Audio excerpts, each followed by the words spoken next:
தற்போது இந்த ஆன்மீக சுற்றுலா சென்றவர்களில் நிலச்சரிவில் சிக்கி தற்போது மீட்கப்பட்டுள்ள அலமேலு என்பவர் நம்மோடு தொடர்பில் இருக்கிறார். அவரோட தொலைபேசி வாயிலாக அங்குள்ள நிலவரங்களை கேட்டு பெறலாம். வணக்கம் அலமேலு. நீங்க ஆன்மீக சுற்றுலா சென்றீங்களா? உங்க கூட யாரெல்லாம் வந்து பயணம் மேற்கொண்டார்கள்? தற்போது நீங்க எந்த இடத்துல இருக்கீங்கம்மா? 30 பேரு ஆன்மீக சுற்றுலா வந்தோமா, ஆதி கைலாஷ் ஓம் பர்வத் பாக்குறதுக்காக. அதுல வந்து போகும்போது ஒரு 2-3 நாள் டிலே ஆயிடுச்சு ரெயின்னால.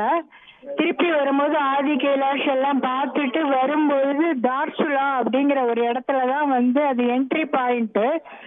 அந்த இடத்துக்கு முன்னாடி ஒரு 15 கிலோமீட்டருக்கு முன்னாடி பெரிய நிலச்சரிவு ஏற்பட்டதுனால எங்களால இந்த தார்சுலா அப்படிங்கிற இடத்துக்கு வர முடியல.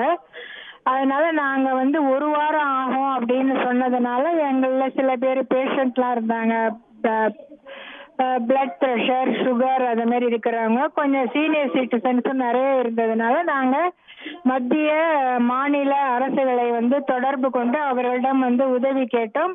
அவர்களும் உடனே சம்மதித்து எங்களுக்காக ஹெலிகாப்டர் அனுப்பி அந்த புத்தி அப்படிங்கிற இடத்துல இருந்து எங்களை கொண்டாந்து தார்சுலா அப்படிங்கிற இடத்துல இறக்கி விட்டுட்டு இருக்காங்க. அது வந்து அவங்கள்ட்ட இந்த ஆர்மி சர்வீஸை வந்து நம்ம ரொம்ப வந்து பாராட்டணும். ரொம்ப நல்லா பண்றாங்க, நல்ல உதவி செய்யறாங்க. நாங்க எல்லாருமே சேஃபா இருக்கோம். இப்போ அங்க இருக்கிற அரசு உங்களுக்கு எந்த வகையில உதவி செய்யுதுமா? ஹெலிகாப்டர் அனுப்பிச்சாங்கல்ல, அதான் உதவி. சாப்பாடெல்லாம் உங்களுக்கு அங்க கரெக்டா கிடைக்குதா? உங்க கூட யாரெல்லாம் கிடைக்குதுமா? அது ஒரு சின்ன ஊரு, புத்திங்கிறது ஒரு சின்ன வில்லேஜ். அங்க வந்து ஆர்மி கேம்ப் இருக்கு, ஹெலிகாப்டர் ஸ்டேஷன் இருக்காங்க. அதனால வந்து எங்களுக்கு சாப்பாட்டுக்கெல்லாம் ஒன்றும் பிரச்சனை இல்லை. உங்க கூட யாரெல்லாமா வந்திருக்காங்க?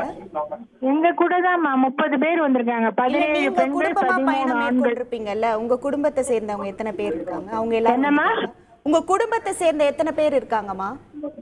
குடும்ப உறுப்பினர் எல்லாருமே குடும்ப உறுப்பினர் தான். நான் மட்டும்தான் என்னுடைய குடும்பத்துல இருந்து வந்திருக்கேன். சரிங்கம்மா, நன்றிம்மா. செய்திகளை உடனுக்குடன் தெரிந்து கொள்ள உடனே சப்ஸ்கிரைப் பண்ணுங்க.